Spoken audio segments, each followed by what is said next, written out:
Welcome. The contents of this presentation are taken from the book Stop the Storms, which is available on Amazon.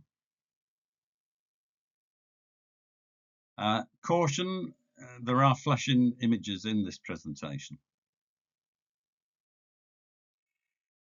When an electrical cable carries a electrical current, it can get hot and it will radiate heat.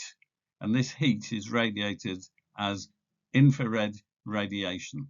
Here you can see a cable carrying a current I, and it's operating with a temperature T.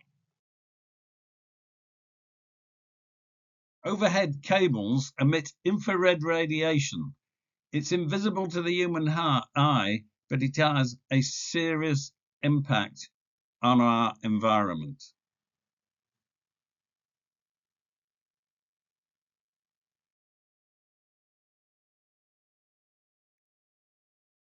Hot wires emit infrared radiation over a wide range of wavelengths, as seen here.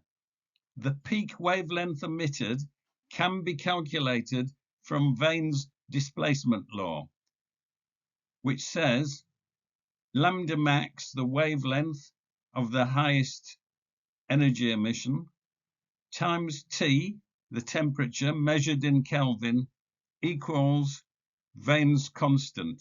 Vane's constant is 2.9 times 10 to the minus 3 measured in SI units. Common greenhouse gases absorb specific wavelengths of light. For example, sulfur dioxide strongly absorbs radiation with a wavelength of 8.7 microns. This is the peak wavelength emitted from wires running at 57.6 centigrade, well in the range of the operation of overhead power cables. Overhead cables, power cables, are hot. They generally operate at temperatures in excess of 50 centigrade. They are not thermally insulated. Quite the contrary, they are cooled by the air around them. They have an energy loss of about 5%. That means about 5% of the energy they transmit is lost to the environment. That's enough to power about 1.5 million UK homes. Overhead power cables should be avoided as they power global warming caused by many greenhouse gases and undermine the net zero initiative.